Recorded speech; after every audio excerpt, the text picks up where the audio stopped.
আমি আমেরিকা থাকা অবস্থায় আপনাদের আপুকে বলছিলাম যে তুমি অ্যানিভার্সারির সময় ডেকোরেশন করো যাতে আমাদের দিনটা স্মরণ করে রাখা যায়। বাট ও বলছিল যেহেতু তুমি আসবে না সেহেতু ডেকোরেশন করে কি করব। যখন ফাইনালি চলে আসলাম তখন আর কি করার, ডেকোরেশন তো করতেই হবে, তাই ওকে ঘর থেকে বের করে দিয়েছি। আপনারা আবার ভেবেন না যে ওকে একবারই ঘর থেকে বের করেছি। ওকে বলছি যে ওর জিনিসপত্র বা চুলের বা ওর সাজগোজ যা আছে যা নিয়ে সব মানে যা কিছু আছে সব নিয়ে বের হয়ে যেতে, যাতে করে আমরা রুমটা ডেকোরেশন করতে পারি। বেশি কিছু বেরো না।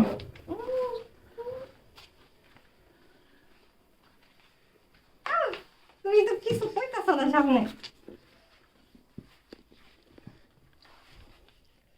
এখন তাকে সারপ্রাইজ দিব। এবার ওই অ্যাঙ্গেল থেকে ধরো, ঠিক আছে? Ready, 1 2 3। Thank you. Welcome. Okay অন্য রুমে রেখে শালাশালিদেরকে নিয়ে তারপরে দেন ডেকোরেশন করি রুমটা। আর এই সেকেন্ড টাইম সারপ্রাইজেও ও অনেক অবাক হয়েছিল। আপনাদের আপু বলছিল যে আমি তো পুরাই অবাক, আমি কখনোই ভাবতে পারি নাই যে তুমি আমাদের অ্যানিভার্সারির সময়ই আমার পাশে থাকবে। ও বলছিল এত গিফটের মাঝেও সবচেয়ে দামি জিনিসটা হচ্ছে তুমি, আর তুমি আমার পাশে আছো, এর থেকে আর বড় কি হতে পারে।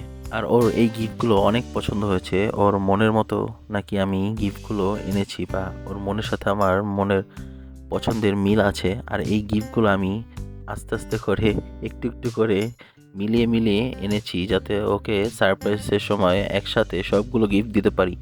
ওকে অনেক চকলেট দিয়েছি আগেই, বাট স্পেশাল একটা বক্স ছিল ওর অ্যানিভার্সারি উপলক্ষে। আর ওই দিনই আমি তাকে এই চকলেট বা ফ্লাওয়ার বা আদার্স যেই গিফটগুলো আছে ওগুলো সব একসাথেই ওকে সারপ্রাইজ হিসেবে দিয়েছি। ফার্স্টের দিন ওকে অর্গানিক যেই বুকেটা দিয়েছিলাম, ও বলছিল যে যদি এই ফুলগুলো সারা জীবন রেখে দিতে পারতাম, তুমি কেন প্লাস্টিক বা ওই ফুলগুলো আনলে না, যাতে করে আমি এই স্মৃতিটা বা এই ফুলগুলো রেখে দিতে পারি সারা জীবন। বাট পরবর্তীতে ওকে ওই প্লাস্টিক বা ফেক ফুলটাই দিয়েছিলাম যাতে ও সারা জীবন রাখতে পারে ওর কাছে স্মৃতি হিসেবে। ফেক ফুল হলেও দেখতে খুবই অর্গানিক, যেটা ওর খুবই পছন্দ হয়েছে। ও আগে থেকেই ঠিক করেছিল যে একটা পার্পল কালার শাড়ি পরবে, তার সাথে মিলিয়ে আদার্স যেই অ্যাক্সেসরিজগুলো বা গহনাগুলো অর্নামেন্টসগুলো আছে সেগুলো পরবে। বাট পরবর্তীতে আমি ওকে লাল শাড়ি, যেটা ব্ল্যাক অ্যান্ড রেডের কম্বিনেশন, ওই শাড়িটা দেই যাতে করে ওই এই ড্রেসটাই ওই অ্যানিভার্সারিতেই পরতে পারে।